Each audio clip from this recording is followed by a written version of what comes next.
Pues bienvenidos a un episodio más de Reventando los Podcasts, un podcast donde invitamos a personas que se están enfrentando a un cambio organizacional o bien nos están dando herramientas para reventarnos hoy para el futuro.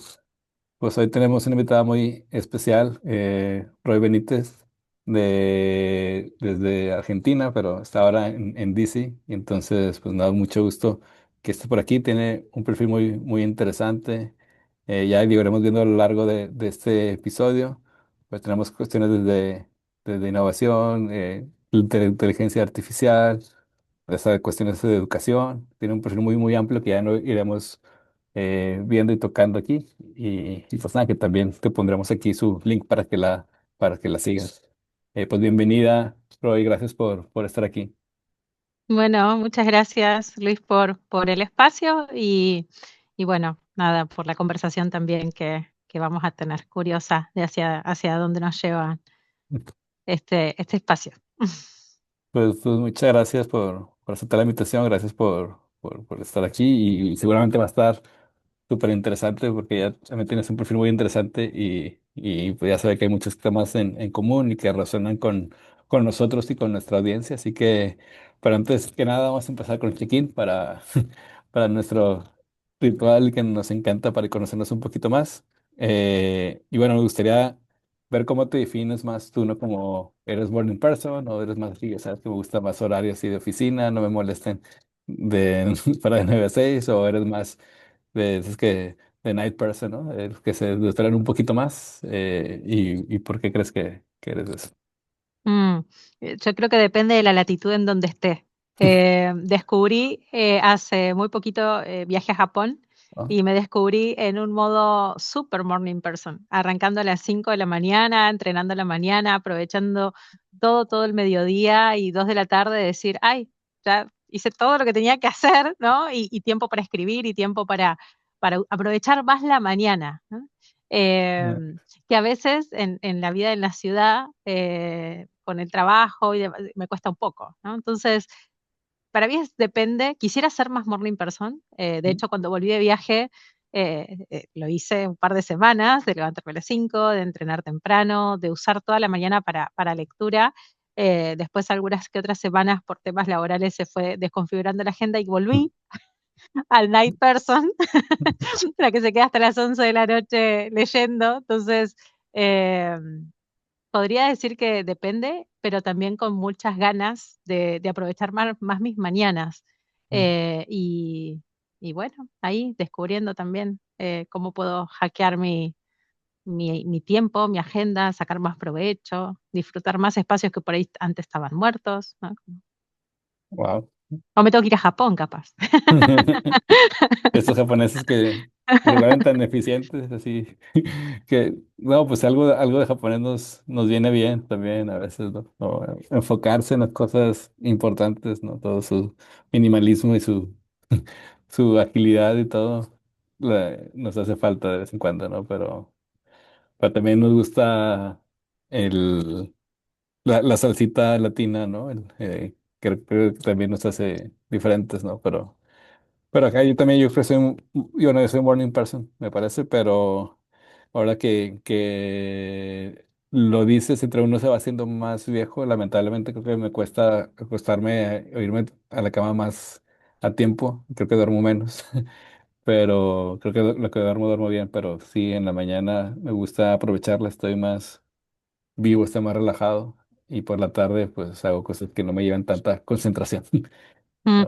yo creo que la latitud depende, ¿no? Porque, por Ujú. ejemplo, cuando yo vivía en Buenos Aires, es muy fácil hacer planes a la noche, ¿no? Uno a las Sí. 6 de la tarde está tomando su merienda y quien dice merienda dice algo, un trago, algo con amigos y nosotros, bueno, en Buenos Aires cenamos a las 10 de la noche, entonces eso hace que inevitablemente la vida social circula después de las 6 de la tarde se activa, ¿no?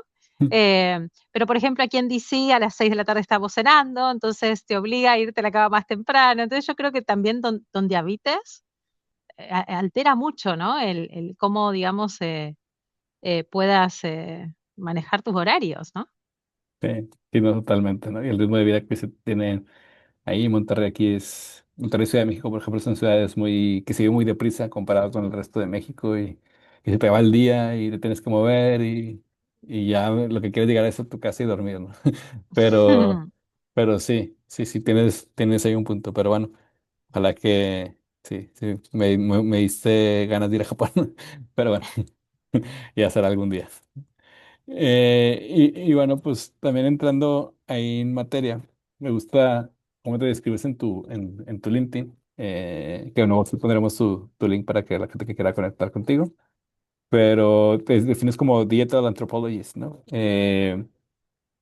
Y no sé si me puedes traducir, bueno, cómo se aterriza un poquito esto y no sé si también si sea como una respuesta que dentro de tu tecnología no nos perdamos como humanos, como seres humanos. No sé cómo nos puede explicar un poquito más. Mm, mi perfil es un coctelito entre ciencias sociales. Yo estudié comunicación, mi carrera de base, hice mi máster en antropología. em, y empecé a trabajar en tecnología y ahí me di cuenta de que me faltaban habilidades para hablar el idioma de la Mm, tecnología, ¿no? Conectarme y poder tener como conversaciones con technical leads, con científicos de datos. Entonces hice un máster en Digital Management. em, y ahí para mí encontré esa fusión entre la antropología, que es una disciplina que me encanta, que me ayuda a ver el mundo con otros ojos. Es como unas gafas que uno se pone en el cerebro para ver distinto, ¿no? Como, y creo que eso es lo que me enamoró de esa disciplina, pero en un contexto tecnológico, en donde estamos mediados por la tecnología, tomamos decisiones a través de la tecnología y también nuestro comportamiento ahí está mediado, ¿no? Entonces, eh, eso es lo que hago. Hoy acompaño equipos de producto eh, que usan inteligencia artificial generativa, que usan tecnologías emergentes para distintos tipos de objetivos, ¿no? Pero mi approach ahí, al margen de que trabajo como líder de producto, mi corazoncito siempre está en la investigación, ¿no? O mm, sea, yo hago una fiesta cada vez que hay que mirar cómo se comportan los prompts y qué está pasando y cuál es el comportamiento atrás de esa pregunta. Em, Eso me parece como muy rico, ¿no? De entender cómo podemos usar la tecnología para resolver problemas y cómo puedo aportar yo desde mi experiencia, desde mi saber, para que esos productos realmente resuelvan, ¿no? Y realmente estén centrados en las personas. Entonces, obviamente que un antropólogo hace lo que se llamamos trabajo de campo, ¿no? Y obviamente no hay que irse como es, a la isla de Papúa Guinea a estudiar a los nativos mm, como hacía Malinowski, sino que hay una forma de hacer antropología digital en estos contextos, ¿no? Y creo que también se está redefiniendo la disciplina y me encanta estar en este momento de la historia en donde mm, muchas de las cosas yo tampoco las sé y tengo que reaprenderlas. Y eso da mucha incertidumbre, pero es muy divertido, ¿no? mm, Sobre todo para perfiles como el mío que se aburren muy rápido, em, estar como alerta y atentos a lo que se viene, cuáles son los cambios, a cómo uno puede usar estas disciplinas para mejores diseños, es un poco a lo que me dedico. ¿no? Me gusta eso y que también ahí nos identificas de dónde está tu corazón, ¿no? De la investigación pero creo que para todos estos conocimientos se suman al final, ¿no? Saber de antropología, ¿no? Darle ese sentido antropológico también a la tecnología, ¿no? Eso que esto comentaba lo de los comportamientos. Pues me agrada mucho eso, ¿no? También creo que me identifico mucho con eso, ¿no? Con eso que nos expresas. Y aquí quería pues invitar también a la audiencia que siga tu newsletter, que está muy cool, Skills for Future, ¿no? Que ahí les pueden suscribir de forma gratuita bueno, ahí también pondremos el link a tu newsletter para los que gusten, echar un ojo. Y me encanta ahorita tocando el tema de Digital Anthropologist y tocando un poquito el tema que contabas un poquito de la inteligencia artificial. Ahí pusiste un artículo muy interesante, ¿no? Escribía sobre AI ethnography, ¿no? Igual, bueno, entonces nos hablas un poco del trabajo de campo, ¿no? Que nos da esa sensibilidad para ver cómo son los comportamientos, verlo, pues ahora sí que en persona y que nadie nos lo cuente, ¿no? Y tocar un poquito de tierra. Pero no sé, hay con qué, cómo nos podría complementar o cómo ves, o no sé también qué tomas en el mundo del diseño, si hay gente que está en contra o qué cosas crees que diga, o sea, o que dicen, tú cómo lo ves también que haces investigación, si esto realmente nos suma o cómo nos pasará un poquito más. Me encanta que traigas esta conversación a la mesa.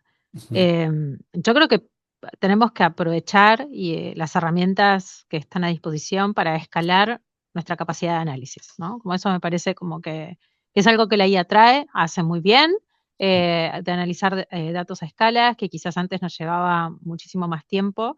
em, y, y- y ese LLM o lo que estemos trabajando va a responder en función del input que nosotros le entreguemos, ¿no? Entonces, pensemos que es más como hacia el pasado, es menos prospectiva, em, pero hay algo que sí me parece como delicado y es que, que, que esa ethnography le falta contexto situado. ¿No? Cuando uno está haciendo trabajo de campo, uno puede entender los silencios en una conversación, uno los puede interpretar, uno puede mirar ese, o tener esa mirada más sistémica, de poder dar dos pasos hacia atrás sobre lo que está pasando en esa entrevista, a través de la reflexividad, a través de esto, ¿no? De poder eh, mirar lo no dicho, ¿vale? Observar lo no dicho. Y eso se escapa en una LLM. Entonces, yo creo que sí tenemos que apalancarnos en esas tecnologías, pero también entendiendo que también hay una parte que se nos escapa, que también tiene que ver con la práctica profesional, que tiene que ver con la gimnasia que uno tiene después de hacer trabajo de campo. Em, de alguna forma, una IA nos puede decir, digamos, aquellos que sabemos que no sabemos, ¿no? Es más predecible, pero no nos puede decir lo que no sabemos que no sabemos. Entonces, eh, creo que hay que usarlas, pero siempre y cuando entendiendo a qué le estamos aceptando las condiciones, ¿no? Y que en esta intersección de estas como dos variables está nuestro criterio humano profesional ahí. Entonces, hay colegas que, que creen que hacer e-ethnography es tirar como una base de datos de una investigación cualitativa, ¿no? Audios, transcripciones y clusterizar los hallazgos y ya. Creo que puede ser una buena herramienta de nuevo para hacer como un primer abordaje, pero sí. El diario de campo siempre tiene información que no podemos sacar, ¿no? Es como de ese tipo, digamos, de sistematizaciones. Em, Hacerle preguntas a los datos, ¿no? Eh, Entender qué pasa en ese contexto situado. Es lo que Gertz llama la descripción densa, ¿no? Como eso que está entre líneas, que es lo no dicho, pero que es súper valioso. Si hicimos una pregunta y la persona hizo un gesto, si una persona esto guardó silencio, si se movió para cierto lado que nos puede demostrar que se siente incómoda con la pregunta, y eso como investigador podemos volver a repreguntar. Em, Creo que ahí es en donde hay que tener cuidado. Em, Esto, ¿no? Como usarlas, pero entendiendo a que le aceptamos las condiciones y entendiendo que hay cosas que seguramente estamos dejando fuera.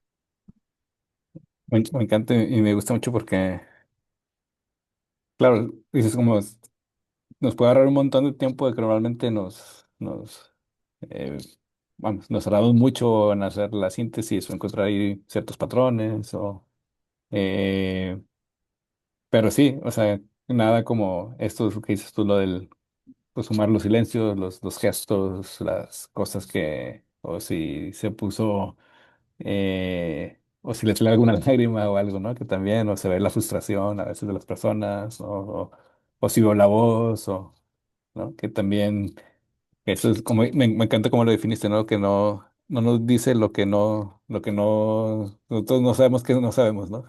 Y esos hidden points bastante interesantes, ¿no? Y creo que digo, también como dices, pues hace falta. pues integrarlo más y pones aquí, siguiendo con uno de los artículos que también me gustó mucho, y no lo había visto de esta manera, que es como que dices que probablemente las personas no utilicen la AI por miedo a ser principiante, ¿no? Y te leo aquí como un quote que pones, ¿no? Que, bueno, que dice, las personas construyen su legitimidad sobre lo que dominan y admitir que algo te supera, aunque sea temporalmente, puede sentirse como ceder terreno, ¿no? Pues me gustaría que nos hablaras un poquito de esto y ahora también que mencionabas al inicio del episodio que acompañas también a equipos para que adopten la AI, cómo ha sido la experiencia en este proceso, cómo lo has sentido, qué te han dicho de las personas, o si ves como el antes y el después, Sí, no sé. yo creo que, a ver, tenemos que tener dimensión de la obsolescencia de las habilidades, ¿no? Y eso nos pega a todos.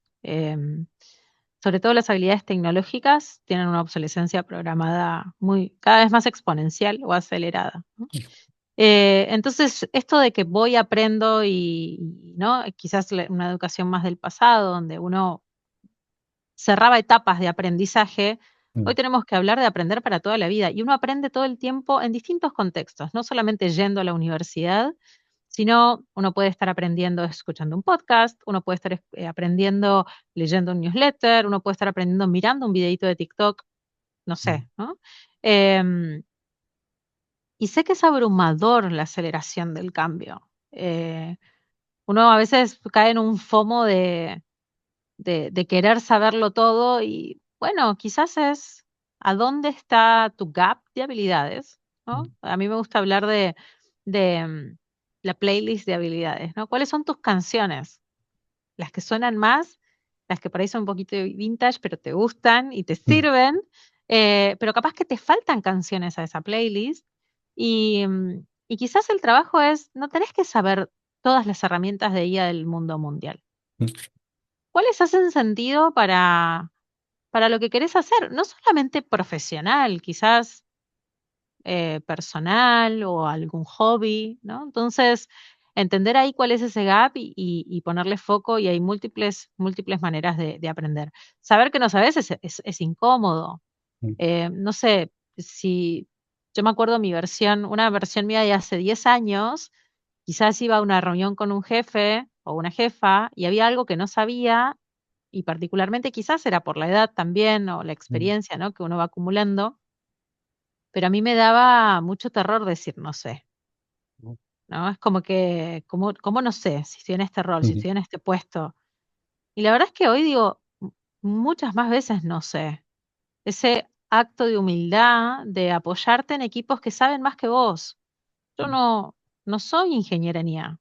No lo voy a hacer tampoco, soy antropóloga, pero sí estoy preparada para ser una traductora de mundos entre lo que un ingeniero de IA quiere decirle al negocio y lo que mm, el negocio requiere, ¿no? Entonces, de nuevo, o sea, no tengo que volverme developer o científica de datos para estar en la ola, sino es cómo yo puedo armar mi perfil con las listas de canciones que agregan valor en el lugar en donde estoy, porque quizás estás en un tipo de organización donde no requerís ciertas tecnologías, ¿no?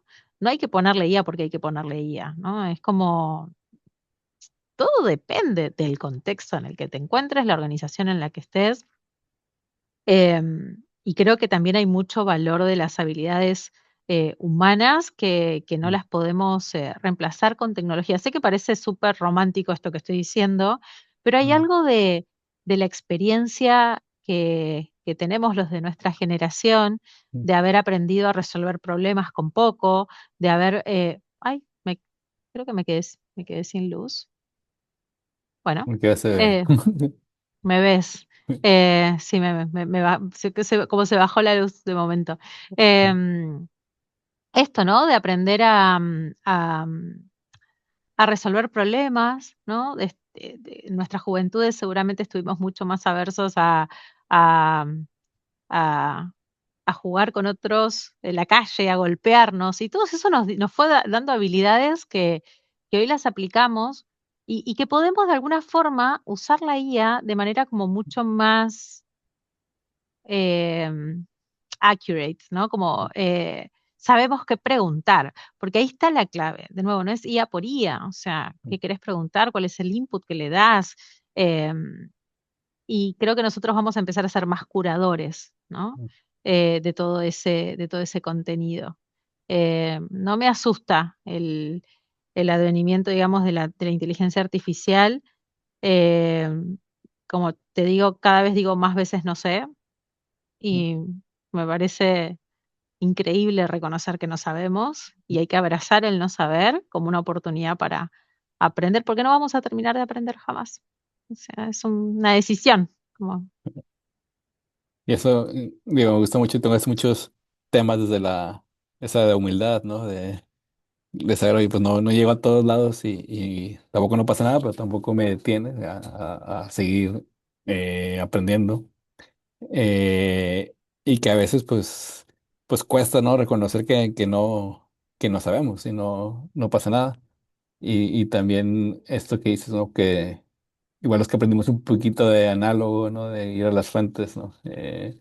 Un poquito de hacer research por nuestra cuenta y tener, como dices, con lo que tienes y ya está. Creo que también eso nos ayuda también como, y me gusta mucho como ese pequeño guiño, ¿no? De aprovechar que ya tenemos como esas virtudes o esos hábitos, como que, bueno, y luego ah, ya meterlos o sumarlos a la IA o al contrario, sumar la IA a lo que ya hacemos y creo que, vamos, se hace una una buena combinación, pero me gustó mucho mm. la perspectiva que tocas, ¿no?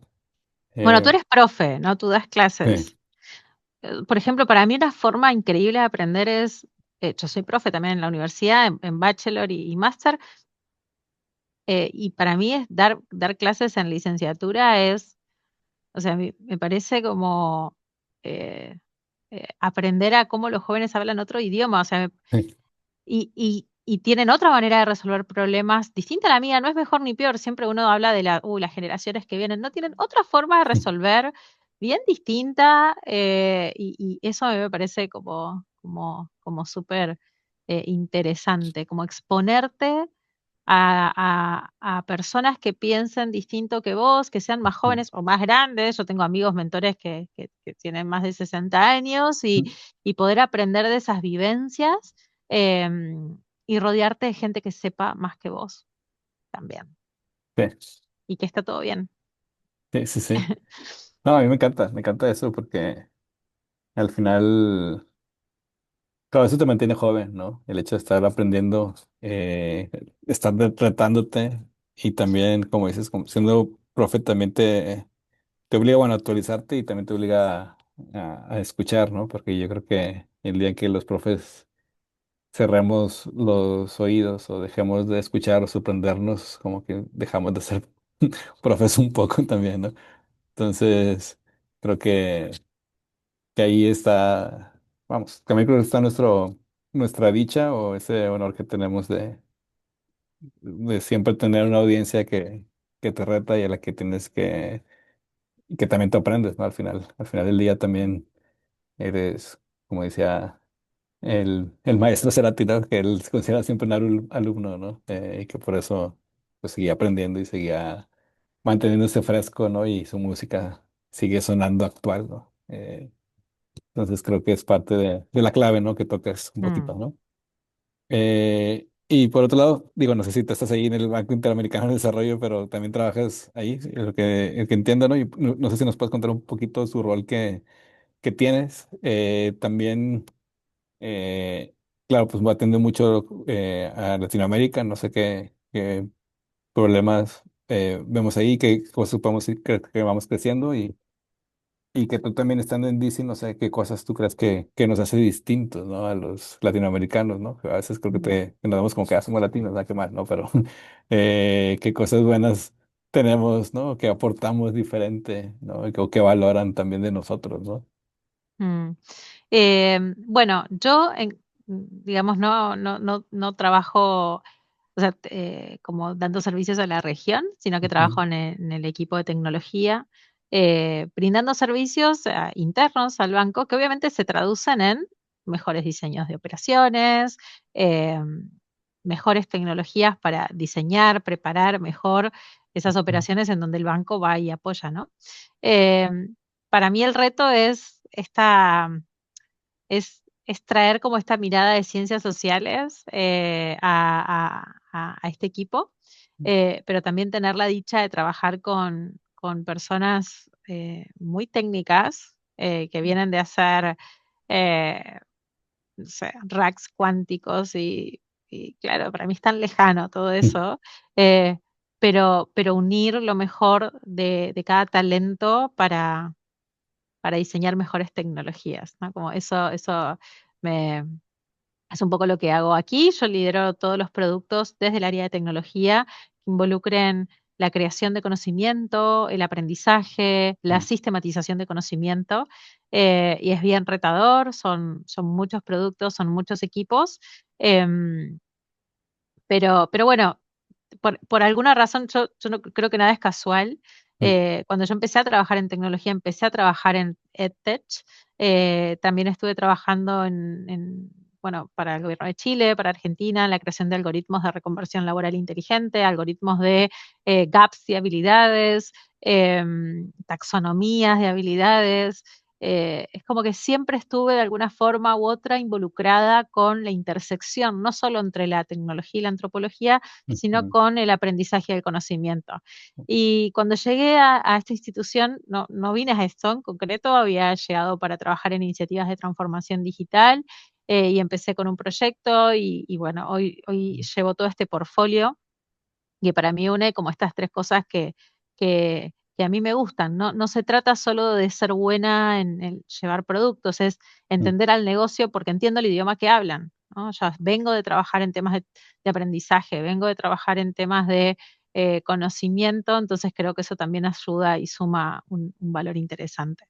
Ahora bien, sobre nuestro perfil de latinos, esta institución digamos, presta servicios a América Latina, con lo cual muchos de mis colegas son de nuestros países. Pero sí te puedo contar una experiencia de que por ahí viviendo en Suecia, yo fui a hacer un máster en el 2023 y de interactuar con perfiles que para mí de nuevo, o sea, una cultura totalmente nueva, nórdica, o sea, bien distinta. eh, Hay algo que para mí está en nuestro ADN, digamos, latino, que tiene que ver con la resiliencia, nuestra capacidad de resolver con lo que tenemos, de arremangarnos, de sacar adelante lo que sea de nuevo, quizás sin recursos, pero uno le echa ganas y para adelante, ¿no? Como creo que hay algo ahí que a mí me conmueve de nuestra cultura, que, que tiene que ver con esto de quizás eh, tenemos tantos problemas en nuestra región que nos hemos vuelto arquitectos de resolver cosas con nada, ¿no? Y eso nos hace muy creativos, muy rápidos y nada, muy resilientes. Entonces, creo que no está en el CV, pero es un plus en el donde hemos nacido y el cómo vemos el mundo también, ¿no? Sí, sí, es una totalmente, ¿no? Que no se nos hace, no se nos atora nada, o en países que muchas cosas van muy bien, pues, bueno, muy bien entre comillas, pero que tienen otros problemas, digamos, con todo lo que sabemos o que hemos levantado cosas de cero, creo que se nos hace fácil, entre comillas, ¿no? Bueno, ya, bueno, tenemos como ese, digamos, aquí en México, como ese callo, ¿no? Como parte de la resiliencia, esa fuerza, ese músculo, ¿no? Que, que sí se nota, ¿no? Pero pues que interesante que estés ahí y que apoyes y me encanta como esta intersección, ¿no? De que creo que pues ese es pues gran parte de tu perfil, ¿no? Entre tecnología, el aprendizaje, las ciencias sociales y también me gustaría que hablaras un poquito es que, bueno, si viéramos o si les contáramos, y bueno, ya nos veremos tú y yo, pero que haces un montón de cosas y que has hecho un montón de cosas, creo que eso es increíble, es sorprendente. Y otra cosa es un programa que se llama de Learning Design en la Universidad de San Andrés. Entonces, como más hacia a posgrado, ¿no? Y pues aquí creo que, digo, nos conoce un poquito el programa, pero también cómo hace que las organizaciones aprendan, ¿no? Que se lleven este chip, ¿no? De aprendizaje. Y cómo hacer también relevante el aprendizaje de las instituciones educativas, ¿no? De las universidades, ¿no? Y cómo se van también actualizando. ¿Tú qué has visto? ¿Cómo has visto cómo esta transición, este cambio de mindset, tanto del learning hacia dentro de las organizaciones como del learning de las universidades y el learning que dan o que promueven en las Ujú. organizaciones? Sí, bueno, la Universidad de San Andrés es una universidad que está en Argentina, en Buenos Aires, y en ese espacio soy coordinadora académica de un programa ejecutivo que nació como un programa, sí, ejecutivo de posgrado, en donde mis aprendices son líderes de recursos humanos, de learning, de knowledge, de toda América Latina. Y es Ujú. un programa que, de nuevo, como les dije, no, yo no soy experta en educación. He trabajado en esa intersección, pero no me considero una especialista en temas de educación. Pero sí he aprendido a poder fusionar lo mejor de distintos marcos de trabajo para diseñar buenas experiencias de aprendizaje, ¿no? O gestión del conocimiento, o gestión de comunidades. Entonces, en ese programa hay como un abordaje desde el diseño de futuros, desde la mirada sistémica, desde la experiencia de los usuarios, investigación, mirada de producto, portfolio de habilidades, narrativa, inteligencia narrativa, para enfocar, digamos, esto a estos perfiles. Este programa después terminó siendo como una capsulita dentro de otros programas ejecutivos, de hecho es una materia dentro de la maestría en recursos humanos. Y hemos ido diversificando, digamos, el alcance del programa. Pero para mí es un lugar en donde puedo estar tete a tete con los líderes que hoy llevan estas agendas en distintos tipos de organizaciones, privadas, públicas o multilaterales, eh, y, y puedo también aprender de ellos, ¿no? Entonces, para mí nació como una excusa de, yo, yo creo que tengo un método para trabajar en estas cosas, pero todavía no lo he aterrizado, ¿no? A mí me gusta y creo que estamos en un contexto de complejidad en donde ya no hay una receta que pueda copiar y pegar, sino más bien hacer mashup metodológico de cosas que pueden servir en distintos tipos de situación. Y eso es lo que ofrezco en ese espacio, ¿no? Un mashup metodológico de cosas que vienen de distintas disciplinas, pero hacen sentido a la hora de diseñar este tipo de propuestas. Así que ahí vamos con eso. No, me gusta, y me gusta mucho la filosofía de fondo, ¿no? Que también compartimos, ¿no? Como que eso, que no haya una receta, sino que es como un combinado ahí de frameworks, ¿no? Y que me parece que justo también esa visión ayuda a que las cosas evolucionen, ¿no? Y no que no se estanquen, ¿no? Que, bueno, ya hice esta fórmula y ya está para siempre, ya abarca todo, pues, ¿no? Pero me gusta mucho, creo que lo explicas también con esa humildad, pero también con esa realidad, ¿no? Que creo que eso también no ayuda a que las cosas se vuelvan muy, muy interesantes, ¿no? Creo que padre que lo ves por ahí y digo, al final van estudiantes pues de todas las industrias o como... Sí, en ese programa es bien variado. Tenemos personas del sector de consumo masivo, hemos tenido organismos multilaterales, Mm. startups de tecnología, EdTech, que obviamente tienen estos roles, ¿no? Lideran áreas de personas o de cambio cultural también a veces, o de comunicación o de aprendizaje dentro de estos espacios. Nice. Y luego yo quisiera saber un poquito, también creo que me parece que yo creo que haber llegado contigo o conocido a través de algo de futuros que contaste o algo así, ¿no? Entonces, mira que bueno, entonces, pero luego por ahí ponías que poco a poco le habías incorporado este pensamiento de futuro, estrategia foresight, no sé cómo suma todo lo que ya tienes como la perspectiva o el diseño de futuros, suma todo a lo que ya venías haciendo. O sea, yo creo que el futuro no se puede predecir, pero sí lo podemos anticipar, ¿no? Entonces, si hablamos de tendencias, estamos hablando del pasado. Ya pasó, el tren ya pasó. Pero si hablamos de señales, que son estas lucecitas de futuro que nos pueden indicar, el comportamiento va para aquel lado, o quizás esto se puede estar, digamos, puede estar, digamos, habiendo algún movimiento en, no sé, en algún sistema social que es interesante observar, eh, nos puede, digamos, ayudar a esto, ¿no?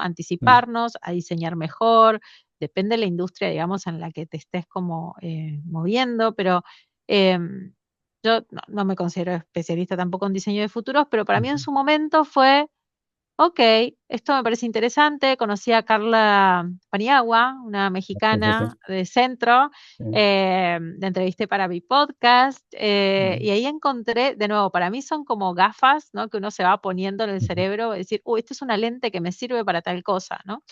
Yo creo que lamentablemente muchas veces las organizaciones estamos resolviendo los problemas del pasado, ujú, eh, y con suerte los del presente, con suerte, pero hay muy poco espacio para la mirada prospectiva, ¿no?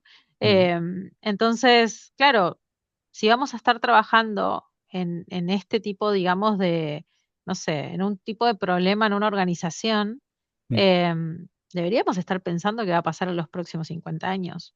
Deberíamos poder ser capaces de tirar la línea un poquito más lejos, mm, como hacen los chinos, que arman sus planes quinquenales y después hacen planes a 50 años y se plantean ese objetivo, esa estrella del norte y van hacia ahí, em, mm, con ese nivel de método, que obviamente el contexto es complejo, cambia la adaptabilidad al cambio, todo eso puede pasar, pero ¿a dónde vamos?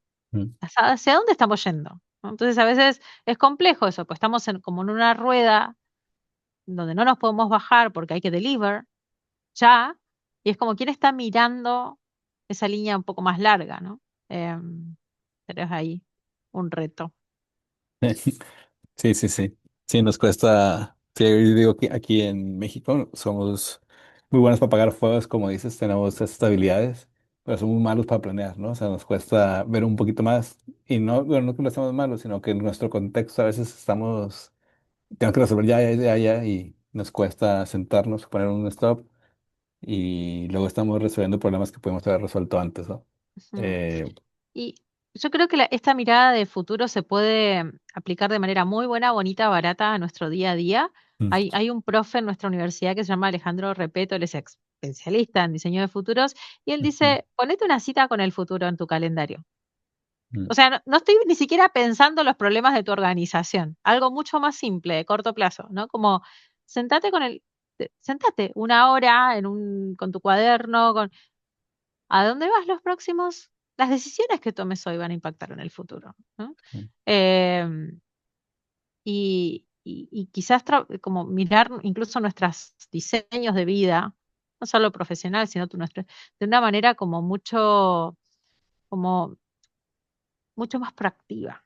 mm, O sea, yo estoy segura de que voy a vivir hasta los 120 años, pero para que eso pase, mm. yo tengo que hacer levantamiento de fuerza ahora para fortalecer mis músculos y no puedo hacerlo a los 80 años. Bueno, lo puedo hacer, por supuesto, si hay alguien que está escuchando, ¿no? Pero uno siempre puede arrancar, pero digo, cuanto antes mejor.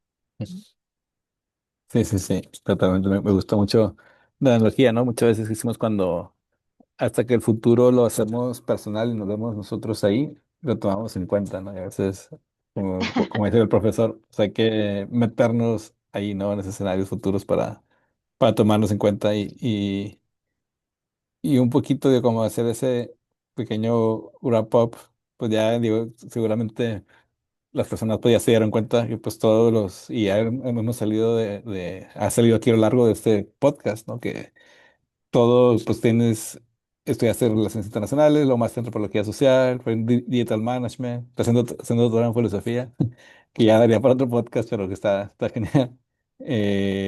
Pues no sé cómo ha sido como este camino y qué le recomendarías también a las generaciones que vienen o generaciones nuestras, ¿no? Que dicen, bueno, pues ya como decías que tenían como el otro chip, ¿no? De que termine esta etapa y ya va.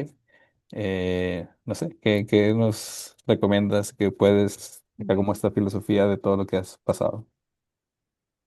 Em, es verdad que hice muchas cosas, pero también em, mucho, mucho mérito de la disciplina, ¿no? Y Mm, de, de querer hacer algo distinto.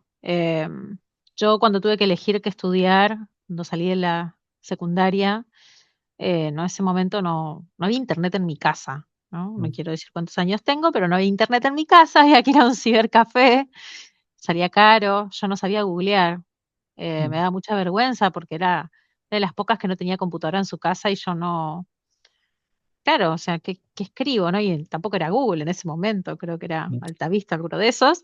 Eh, mm, eh, y, y fue muy difícil decidir porque yo no conocía las opciones, ¿vale? Creo que estamos en un contexto en donde hoy las opciones están a un clic de distancia con nuestro celular y al menos mm, eso nos da la pauta de que podemos elegir, ¿no? Distinto, con más información, ¿no? Em, yo arranqué tarde la facultad. Yo vengo de una familia muy humilde. Mi mamá no terminó la secundaria.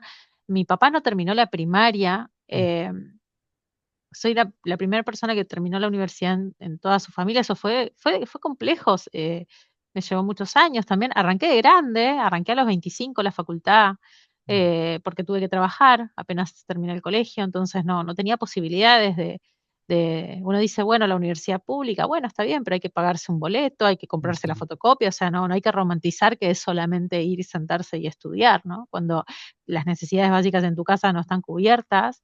Y a mí me tocó salir y trabajar y aprender y después hacer mi carrera trabajando y llegando a mi casa y sacrificando muchas cosas, ¿no? Yo estudiaba de noche en ese momento y no paré un segundo. O sea, no paré, apliqué a becas, empecé a también armar mi red. Creo que si tengo que darle un consejo a las personas es búsquense mentores. Estamos a un clic de distancia en LinkedIn de pedirle un café a alguien que admires y tomátelo virtualmente, aunque mm, sea. El no ya lo tenés. Em, a mí me- eso me ayudó mucho de ir a comunidades en donde me encontré con mentores y mentoras increíbles que me dieron su guía para no dejar la facultad. En un momento yo debía muchísimos finales, me costaba mucho conciliar el trabajo y la facu y fueron mis mentores los que me ayudaron ahí a apuntalarme. Eh, y para mí la universidad, y por eso sigo estudiando, me da estructura, ¿no? A mí mm, me permite, a mí dame un deadline que cumplir. mm, Me ayuda a ordenar, la universidad me dio más disciplina, ¿no? Em, con lo cual, para mí mi consejo es ese, ¿no? Búsquense mentores, búsquense rodear gente que sepa más que uno, hablen con personas que estén en la profesión que a ustedes les gustaría, porque también hay mucho mito, ¿no? mm. Uno a veces en las redes ve muchas cosas, pero el sacrificio no se ve en las redes sociales. Em, eh, para ver en qué industria te divierte trabajar, qué quieres hacer, ¿no?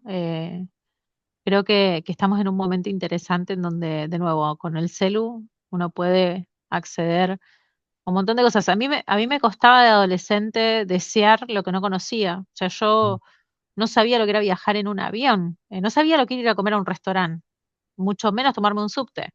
Entonces, em, para mí todo eso era muy lejano, ¿no? Mm. Y, y nada, con mucho esfuerzo y mucho sacrificio fui construyendo la carrera. Y para mí, no sé, es como que siento que tengo mucho para aprender todavía, ¿no? Entonces abrazo a mi carrera con mucha humildad. O sea, hoy estoy en este lugar, pero no sé, o sea, qué va a pasar y abrazando esa incertidumbre con mucha paz mental, ¿no? Entonces, eh, aprovechen el momento en el que tenemos la tecnología a la mano para investigar, buscar todo lo que queramos con respecto a nuestras carreras, ¿no? Pues me encanta todo y saber como toda la historia de fondo, ¿no? Y pues también se valora mucho más y pues tiene mucho mérito todo lo que has logrado y seguramente pues seguirás, ¿no? Porque tienes ese motor interno que ya va a seguir operando, yo creo, siempre. Entonces, pues qué genial y gracias por esos consejos, digo, simplemente como para cerrar yo creo que va un poquito junto con pegado, pero ¿qué te ilusiona al final? Ya vimos un poquito el futuro a nivel profesional y personal, cuál es como ese best case escenario o esos futuros que te emocionan. Mm, bueno, tengo una sobrina de 2 años, casi tres, y para mí me emociona mucho que el mundo en el que yo le puedo dejar sea, sea amable para ella, eh, que no le cueste tanto eh, as- eh, desear, hacer cosas, estudiar, ¿no? Que la tenga un poco más fácil. Creo que lo hice en su momento con mis hermanos. Mm. Siempre para mí fue como de muy chiquita, ¿no? Que yo nada, trabajo desde muy, muy joven, como quiero que a mis hermanos les sea más fácil y miro hoy a mi sobrina y digo, ay, quiero que sin dudas les sea mucho más fácil. Y eso me emociona, eso me motiva, que tenga una infancia feliz eh, y, y un mundo increíble y no tan hostil que habitar.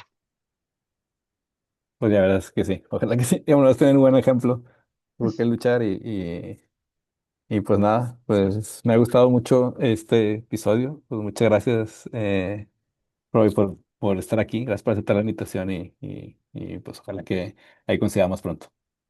Bueno, muchas gracias. Gracias por todo. Gracias, pues ya sabes que Reventados Podcast es dirigido por un servidor Luis Salas y producido por Polymath, una red de consultores que co-creamos organizaciones ambidiestras. Pues nada que ver, a reventar algo, que estés muy bien. Gracias, Roy. Muchas Cuídate gracias. mucho. Gracias.